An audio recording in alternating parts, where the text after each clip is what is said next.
가상자산, 비트코인, 한때 그렇게 불붙었던 애증의 투자처.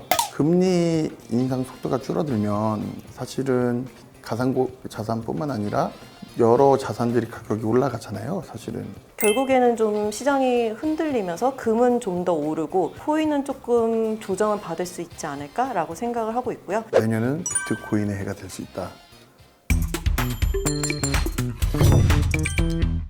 신에게는 아직 금융대첩에서 승리할 12편의 비밀병기가 남았습니다. 김순신의 금융대첩 썰웅 김순신입니다. 오늘도 여러분의 새는 돈을 잡고 자산은 더 크게 불려주는 네 번째 비밀병기 KBWM 스타자문단 노시태 위원님을 모셨습니다. 네, 안녕하십니까. KBWM 스타자문단 노시태입니다. 네, 위원님. 오늘은 주택, 부동산 관련해서 좀 여쭤볼 건데요. 예. 네, 수익가 거주의 두 마리 토끼 상가주택 매입에 대해서 설명해 주신다고 들었습니다. 예.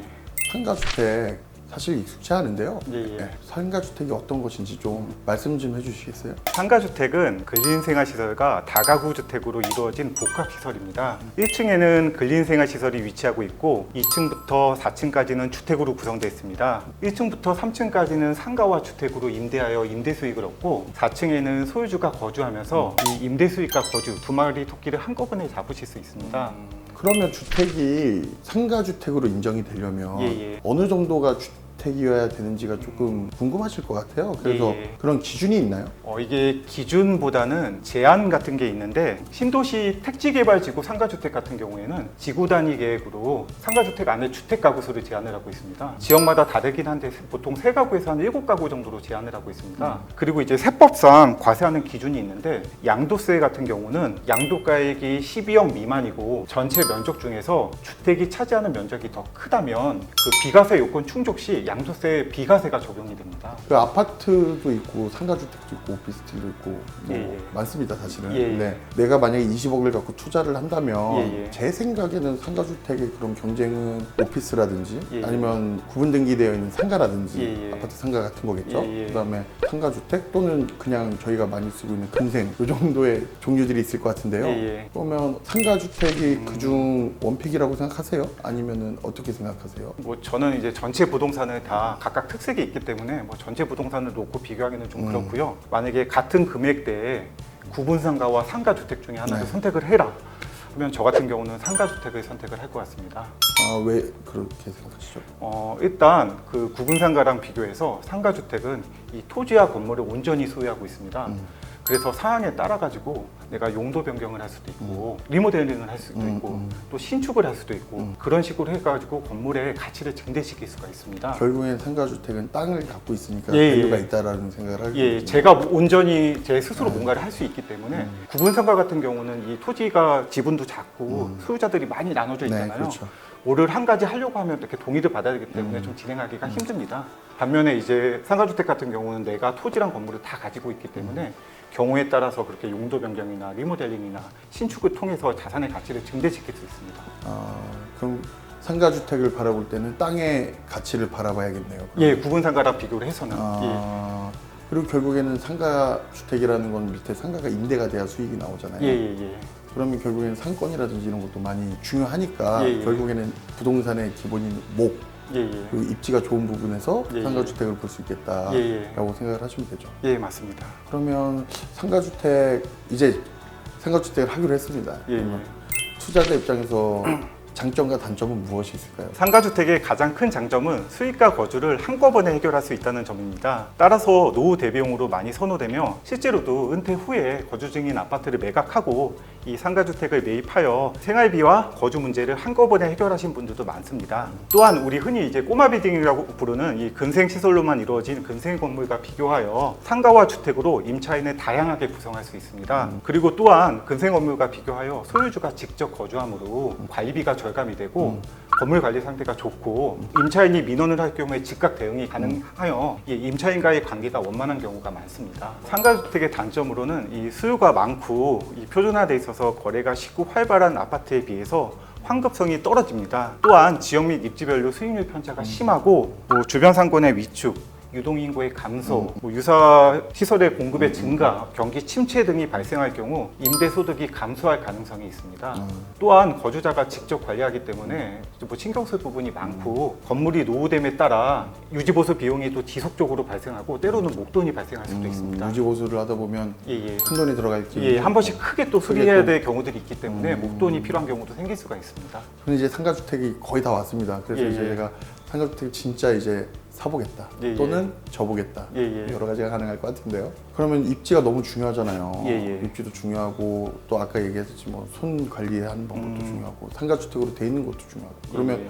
상가주택 어디다 지면 될까요? 위원님만의 특별한 비결이 있을까요? 상가주택의 가치는 주거 편리성보다는 수익성, 특히 그 상가 부분에 좌우되기 때문에 저는 좀 수익성을 중심으로 네. 말씀드리겠습니다. 첫째로 이제 현재 수익률이 좋거나 향후 개선의 여지가 있는 물건이 좋습니다. 비슷한 매물 대비 수익률이 좋거나 아니면 인근 대비 임대료를 적게 받고 있어서 향후 개선의 여지가 있는 물건. 뭐 지금은 노후되었지만 만약에 리모델링 할 경우 임대 수익률을 대폭 향상시킬 수 있는 물건이 좋습니다. 특히 이제 1층 상가 부분이 굉장히 중요한데요. 뭐 1층은 건물의 얼굴이자 그렇죠. 예, 전체 임대 수익 중에서 많은 부분을 차지하고 있습니다. 이 한국부동산원 이 상업용 부동산 통계를 보면 2층 임대료가 1층 평균 임대료의 한 60% 정도로 나오는데 실제로 보면 1층 임대료가 2층 임대료의 2배 이상인 지역도 많습니다. 많겠지. 예, 그만큼 1층 임대 수익이 차지하는 비중이 높고요. 그리고 이제 1층 같은 경우는 건물의 얼굴입니다.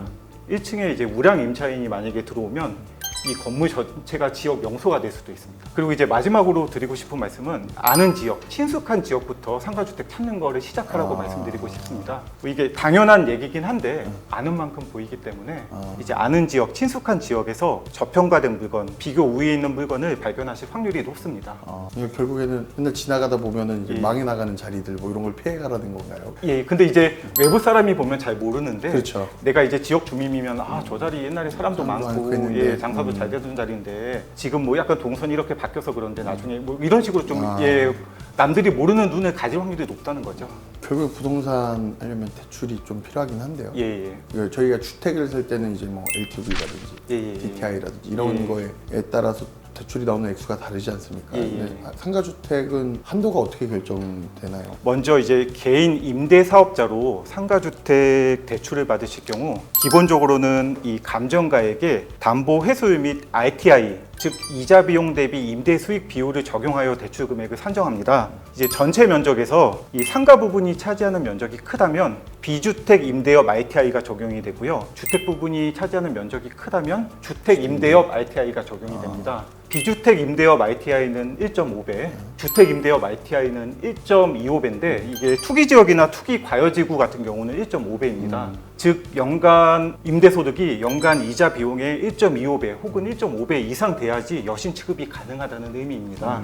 땅 아까 얘기를 하셨잖아요. 예, 예, 예. 그다음에 이게 주택이기도 하고 노후된 상가주택도 많습니다. 예, 그럼 예. 상가뿐만 아니라 재개발 이슈가 있을 것 같은데요. 재개발이 된다면 어떻게 되나요? 뭐 입주권이라든지 예, 예. 조합원 권리가 조금 다를 수 있을 것 같은데요. 이 상가주택이 재개발된 경우 이제 상가와 주택 입주권이 각각 한 개씩 나오는 걸로 알고 계신 분들이 있던데 아 그렇죠. 예, 재개발의 기본 원칙은 조합원당 한 개의 입주권입니다. 대신에 이제 상가주택의 감정가액의 비례율을 곱한 권리가액이 주택의 입주권을 받고도 상가의 최소 면적 분양가액보다 크다면 상가를 추가로 받으실 수도 있습니다. 상가를 하나 더 받을 수 있다는 예, 거예요. 예, 예, 그러면 예. 근데 이제 구체적인 분양 자격은 이제 조합마다. 조합마다 좀 다르기 때문에 뭐 자세한 거는 이제 조합 정관을 좀 살펴보셔야 될 것 같습니다. 아까 많은 말씀들을 하셨습니다. 근데 결국에는 시청자들은 그럼 어디가 좋은데? 라고 해서 입지를 분명 말씀을 드릴 거고 구체적으로 어디가 유망하다 다 알겠다. 예, 그건 알겠는데 어디가 유망하다라는 질문이 많으실 것 같아요. 그래서 어디가 유망할 것이라고 생각하세요? 지역을 말씀드리는 것은 대단히 어려운 질문입니다. 아, 그렇죠. 왜냐하면 결국은 예산의 문제이기 때문입니다. 이제 아, 수도권 구도심 같은 경우는 뭐 10억 이하로 매입할 수 있는 상가주택도 있는 거고 예. 강남 같은 경우는 50억이 넘는 상가주택도 많습니다. 이게 결국은 예산의 문제인데요. 제가 이전에 강남 지역을 분석을 하다 보니까 강남구 태해남로 북쪽으로 가로 세로 한 2에서 3km 반경안에 지하철 노선이 6개 노선이 있고 지하철역이 16개가 있더라고요. 그러니까 이렇게 교통 인프라가 잘 갖춰져 있고 아 그렇죠. 예. 주변에 대규모 아파트 단지들이 있고 이제 또 GBD라고 불리는 그 업무 밀집 지역이 위치해 있다 보니까 이제 이 상가주택이 위치한 지역도 전반적으로 유동인구가 유동인구도 많고 상권 안정성도 높습니다. 뭐 그렇다 보니까 이제 이 지역 상가주택 같은 경우는 전국에서 매매 가격이 가장 높게 형성이 돼 있고요. 그거 얼마 정도예요? 아까 말씀드린 것처럼 50억 정도? 50평이 뭐 50억이 넘는 물건들도 많습니다. 아, 그럼 상가주택에는. 평당 1억이 넘는 거네요. 예, 예. 아, 뭐 그래서 결국은 예산에 맞춰서 지역에 접근을 해야 될 것 같습니다. 일반적으로는 이제 지하철 접근성이 좋은 곳, 그다음에 상권이 안정적인 곳이 좋습니다. 이제 상권이 안정적이라는 거는 주변 배우 세대가 두텁거나 아니면 주변에 대학이 있다든지 아니면 주요 업무 시설이 있어서 기본적인 유동 인구가 보장돼서 상권의 부침이 덜한 지역을 말합니다. 상가주택 장점 많은데요? 그럼 앞으로도 상가주택의 투자처로 예. 괜찮다고 생각하세요? 저희가 5글자로 지금 갖고 오신 아이템을 5글자로 정리하는 코너 같은 게 있거든요. 예, 그래서 아, 5글자로 상가주택을 정리하시면 예. 어떻게 정리하실 수 있을지. 예. 뭐 이미 제가 여러 번 얘기를 해가지고 좀 짐작을 하실 것 같은데 두 마리 토끼입니다. 아, 이 두 마리 토끼는 현재 상가주택을 가장 잘 설명할 말이고 앞으로도 변치 않고 상가주택을 상징할 말이라고 생각을 합니다. 상업용 부동산과 주거용 부동산을 동시에 소유하면서 수익과 거주 두 마리 토끼를 한꺼번에 해결할 수 있는 부동산은 이 상가주택이 가장 대표적이지 않을까 생각합니다. 서울 같은 경우는 이제 상가주택이 위치한 주거지역이 아파트로 재개발되기도 하고 이제 상권이 활성화되거나 상업용 부동산 가격이 오르면서 상가주택이 근생건물로 용도 변경되거나 신축되는 사례들이 많습니다. 반면에 뭐 노후 대비용 아니면 단순 투자용 아니면 내가 본인 사업을 하면서 거주를 동시에 해결하겠다 뭐 이런 수요 등 상가주택의 수요는 꾸준할 것으로 생각되기 때문에 이 두 마리 토끼 상가주택의 인기는 계속되리라고 봅니다. 오늘 상가주택 얘기 많이 들었었는데 예. 또 임대 수입하면 결국에는 주님이 신 건물주 예. 아니겠습니까? 예. 건물주가 되기 위한 예. 방법이 있을까요? 건물주 네. 특히 이제 상가주택 건물주가 네. 되기 위해서는 뭐 아파트나 오피스텔을 매입하는 것보다는 신경 쓸 부분이 많습니다. 좋은 상가주택을 매입하기 위해서는 뭐 교통, 배우 세대, 주변 상권부터 임대료가 적당한지, 그다음에 뭐 임차인이 우량한지, 아니면 건물 상태가 괜찮은지 이렇게 체크해야 될 것들이 많습니다. 뭐 물론 아파트처럼 쉽게 매입할 수도 있지만 이제 우리의 목적이 단순한 건물주가 되는 게 아니라 성공한 건물주가 되는 것이기 때문에 이렇게 쉽게 살 수가 없습니다. 따라서 이 성공한 상가주택 건물주가 되기 위해서는 무엇보다 부지런해야 합니다. 아, 발품을 좀 팔아야 예, 되네요. 발품을 팔고 부지런해야 합니다. 이 머리가 아프더라도 많이 신경 쓰면서 부지런하게 돌아다니고 찾아봐야지 저희가 성공한 건물주가 될 수 있습니다. 결국엔 두 마리 토끼를 잡으려면 예. 발품을 팔아라. 예. 상가주택 평안한 노후를 보장할 수 있다. 더 발품을 팔아라. 더 발품을 예, 팔아라. 예. 예, 알겠습니다. 예. 알고자 하면 돈이 붙을 것이요, 모르고자 하면 돈이 새 나갈 것이다. 오늘도 노지태 연인과 함께 부동산 금융대첩의 승리할 비기를 확인해봤는데요. 12편의 금융대첩에서 승리하고 싶다는 주제나 내용이 있으시면 댓글로 많이 남겨주세요. 좋아요, 구독, 알림 설정까지 부탁드립니다. 김순신의 금융대첩, 저는 이만 물러나도록 하겠습니다. 오늘도 시청해주셔서 감사합니다. 큐 아직 안 났죠? 이거 사극톤으로 해요? 어떻게 해드려? 알고자 하면 편하게요? 알고자 뭐 이렇게 해요? 그게 더 재밌을 것 같아요. 알고자 하면 돈이 붙을 것이고. 아니 자기 일 아닐 텐데 이렇게 아이디어 엄청 내면서 나한테는 딱인데 딱. 안녕하세요, 김연아입니다. 지금 보신 이 영상 재밌고 유익하셨나요? 구독을 해주시면 더 재밌고 유익한 영상을 보여드릴게요. 좋아요와 댓글도 많이 부탁드립니다.